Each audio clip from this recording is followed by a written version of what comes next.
What's going on, guys? Jeff in here, Edinburgh on the screen, and then William Tennant is my Edinburgh commander. We're going to look at some numbers with Tennant as my commander at Edinburgh. A couple of things I want to highlight about this ship. The bow holds up to basically everything except Georgia at tier 7. So you got that going for you. But do not give the broadside because that armor is enough armor to activate citadels, etc. Citadel, as you can see, looks okay, but I'm telling you right now, you will be punished in this ship if you give too much broadside, flash too much of that, show a little too much leg, whatever you want to call it. Couple interesting things here. I play my Edinburgh with a radar, and you don't see that very often. A lot of people prefer the smoke so they can just, get into a tight situation and throw the smoke out. Or they just smoke up regardless and just start pounding away. So there you have that option. But I'm telling you, a lot of people don't expect a radar. So you catch a lot of people off guard and you catch a lot of people, basically whatever saying you want to use with their pants down or whatever, basically you catch them not expecting it, and to me there's not a better feeling than catching a destroyer when they thought that they were being slick and they're like, we know how far this is and whatever, and it turns out that they're wrong. So you see I get lucky there, should easily taken the torp. So at this point we're trying to, I was wondering if the destroyer was going to come by and aggressively push, but he isn't. So we have our 11.4 kilometer detectability. The Z-39 is behind the island, obviously. I don't want to shoot at this Monarch right this second, because if I do, then I'm going to be spotted and I'm going to be a very, very juicy target. Because again, the best way to know what you're looking at and how good of a target you look to be is look at the mini map and look at the targets that the end of that enemy battleship has to shoot at. Right, it's just a good rule of thumb, good way to know. So obviously using Tennant's Ingenious perk, I know that I was being spotted, and as soon as that happened, I started turning out. I tried to miss the torpedo, of course I didn't. So yeah, the AA rating on this thing isn't horrible at all. It's not. It is relatively respectable, but don't expect to be shooting down a ton of aircraft. But you can do enough to be respectable in it. So it holds its own, but it's not going to be like a Cheshire where you're just going to absolutely decimate aircraft. So, a little give and take there. So at this point, obviously we are doing well. We have all 3 bases. I popped my sonar, and I have Benson spotted. So I know when torps are going to be on the way. Obviously, they know I'm spotted as well, so I send a good salvo out there, take a 3600 chunk off of the Benson. He goes down. I immediately pop the radar. Z-39 pops up again. It's exactly what I'm talking about. This guy did not expect this. He caught him looking, caught with his hand in the cookie jar, whatever you want to call it, right? And then we send another salvo out, and that does it. He's off the board. Now, obviously, our friendly destroyer ended up getting the sinking there. I don't really care how we got the sinking. We got the sinking. So in a matter of about 10 seconds, 15 seconds maybe, on the high end, using our radar, we knocked out. And you see here, it's a little bit of a dangerous turn, because if I get caught, that Iowa can continue to sail by the time I back up, whatever. It might be close to 11.4 kilometers. So I may be spotted flat broadside. But I ended up backing off the gas a little bit. We ended up finishing that turn.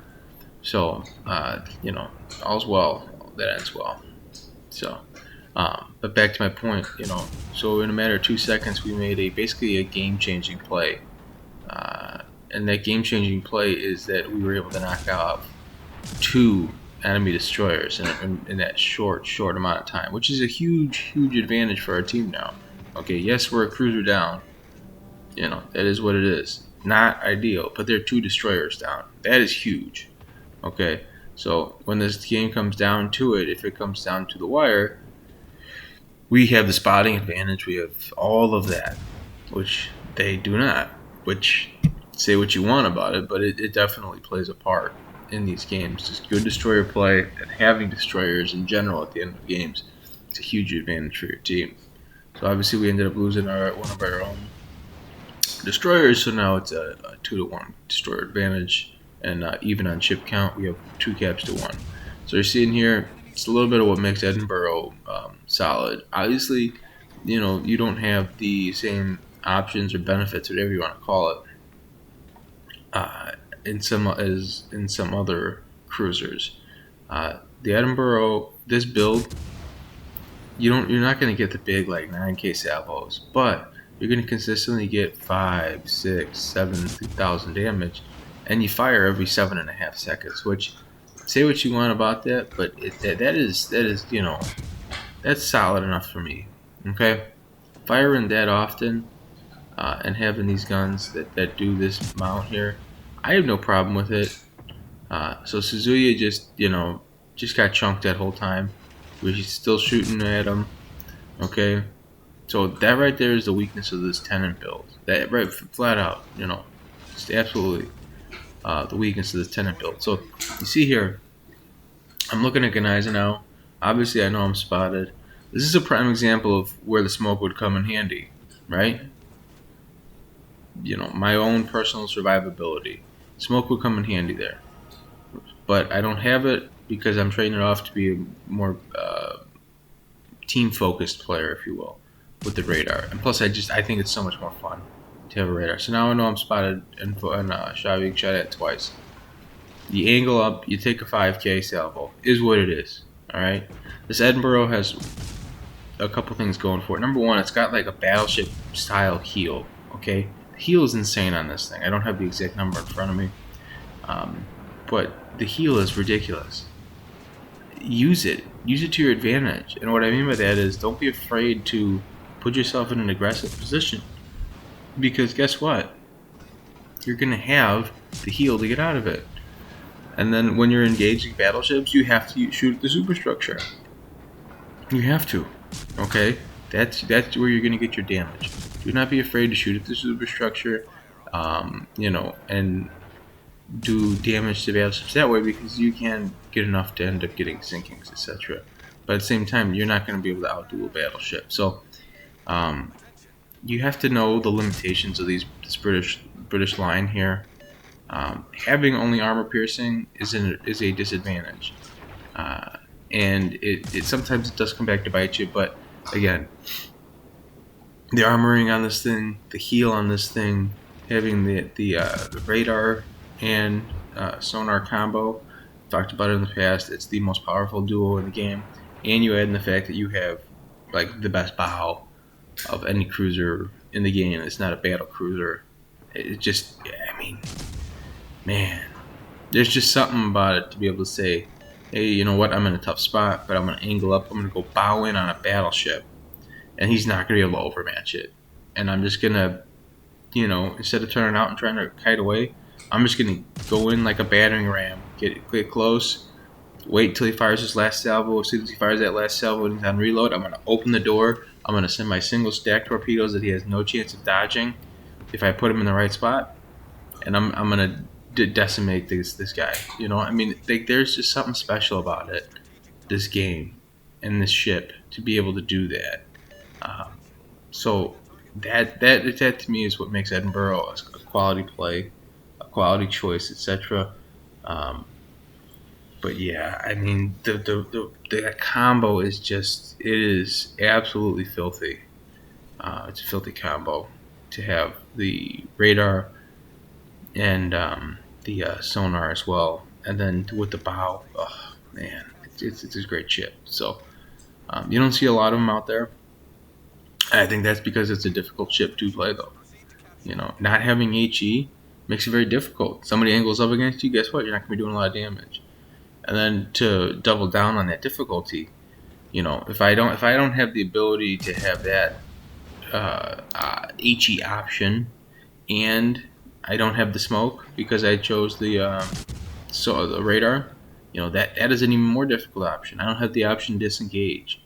That was always kind of the saving grace of these cruisers, that this line had smoke up and down it.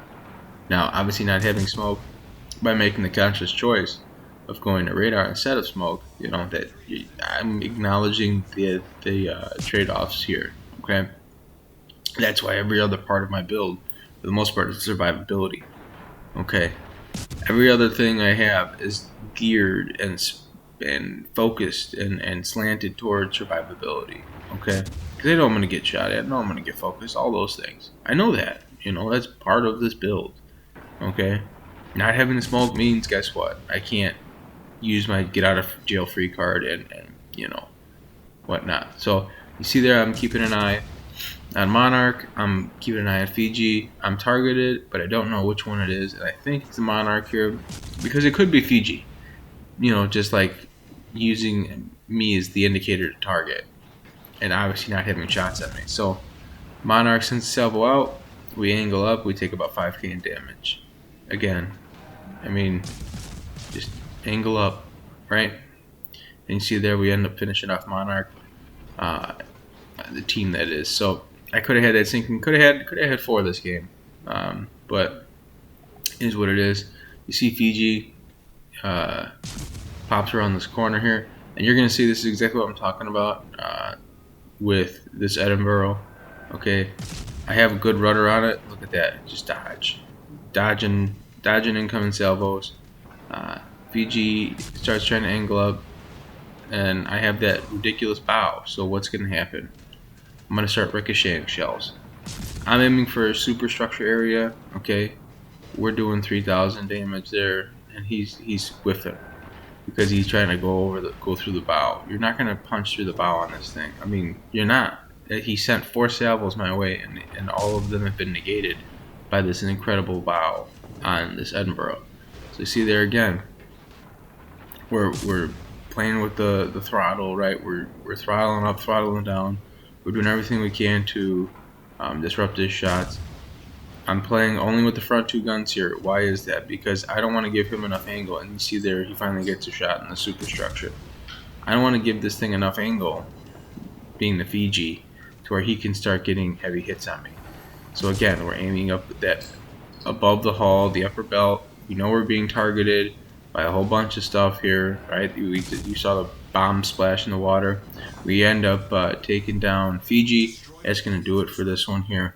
But again, radar Edinburgh, that radar sonar combo, absolutely filthy, extremely powerful. I hope you guys check it out, and I hope you guys liked the video.